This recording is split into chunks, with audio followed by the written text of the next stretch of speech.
এবং ক্লুলেস একটি ডাকাতি ঘটনা ঘটেছিল, খুবই চাঞ্চল্যকর এবং ক্লুলেস ডাকাতি ঘটনা। এই ডাকাতি ঘটনাটি গত 9 তারিখে রাত 9 ঘটিকার সময় ঘটেছিল। যে দিলীপ জুয়েলার্স, যে দিলীপ স্বর্ণের দোকান, তার দোকানে তার ওয়াইফ তার সহ তারা দোকান যখন বন্ধ করে তার স্ত্রীর নাম হচ্ছে সরস্বতী দাস, তার স্ত্রীর সামনে তাকে তার বুকে স্টেপিং করে চাপাতিতে কুপিয়ে তাকে হত্যা করে তার হাত থেকে স্বর্ণের ব্যাগ নিয়ে তার স্ত্রীকে ধাক্কা দিয়ে ফেলে দিয়ে স্বর্ণের ব্যাগ নিয়ে গেছিল এবং তাকে হত্যা করেছিল, হত্যা সহ ডাকাতিতে। সেই ঘটনাটির রহস্য আমাদের আশুলিয়া থানা পুলিশ এবং আমাদের সার্কেল এসপি সহ আমাদের যে টিম আছে, ডিবি টিম বা আমাদের সমস্ত পুলিশ একযোগে কাজ করছে।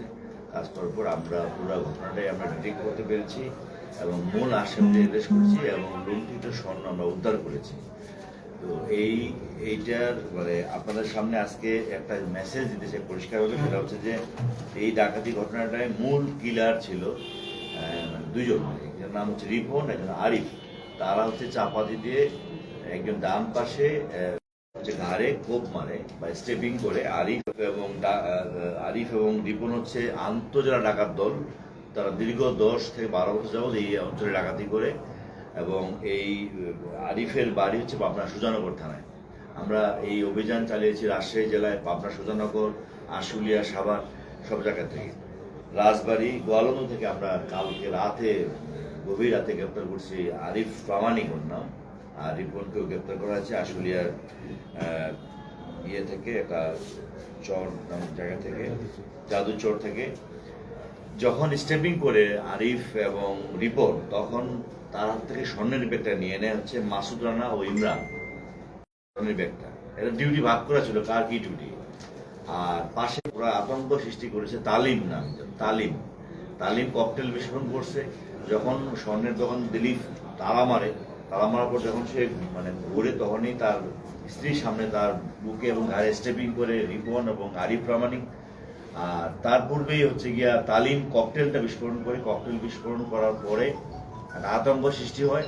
এরপর পরেই আরিফ এবং আপনার হচ্ছে গিয়া রিপন ককটেল বিস্ফোরণের সাথে তাকে স্টেপিং করার পর সে পড়ে গেলে তার হাত থেকে ব্যাগটা নেয় হচ্ছে গিয়া মাসুদ রানা।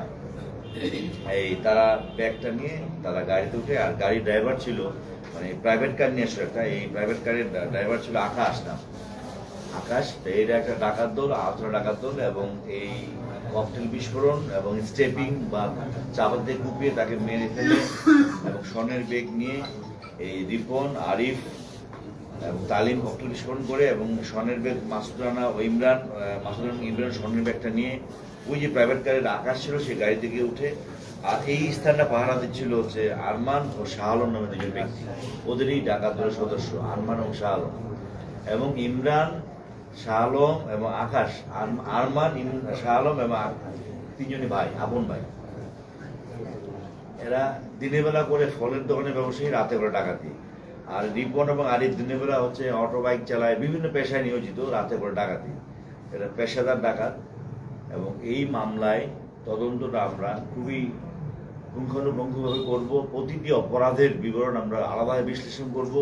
আমাদের এই ডাকাতির মামলায় আমাদের মোট 13 ভরি স্বর্ণ উদ্ধার আছে এবং স্বর্ণ বিক্রয়ের 76,000 টাকা উদ্ধার আছে। দুটা চাপাতি, যে চাপাতিগুলো স্টেপিং করেছিল, একটা তার বুকে এবং একটা তার ঘাড়ে, যেটা দিয়ে কুপিয়ে তাকে মেরে ফেলছে, এই দুটো আমাদের উদ্ধার আছে। এদের প্রতিটা অপরাধীকে আমরা তাদের প্রত্যেকটা অপরাধের দায় আমরা আইনের যে সর্বোচ্চ ধারা এবং শাস্তি নিশ্চয়ের জন্য আমরা বিজ্ঞ আদালত করব এবং এই আন্তর্জাতিক ডাকাত দলের সর্বোচ্চ শাস্তি নিশ্চিতের জন্য আমরা মামলাটি খুবই গভীরভাবে এবং খুব মনোযোগ তদন্ত করবো, যাতে করে এই আশুলিয়া সাভার এলাকায় ডাকাতি আর না হয়, আর অন্য ডাকাতের কাছে এই মেসেজ যাবে। তবে আপনাদের মাধ্যমে আমি জানিয়ে দিতে চাই যে আশুলিয়া বা সাভার বা ধামরা এই এলাকায় ডাকাতি করে পাওয়ার কোনো সুযোগ নাই। আপনারা জানেন কয়েকদিন আগেও রড ছিনতাই আমরা গ্রেপ্তার করেছি, এই ডাকাতগুলো আমরা গ্রেপ্তার করলাম। এবং কোনো ধরনের অপরাধ করলে, ছিনতাই হোক, ডাকাতি হোক, দস্যুতা হোক, সর্বোচ্চ শাস্তি আদালতের মাধ্যমে নিষেধ হবে বলে আমরা বিশ্বাস করি।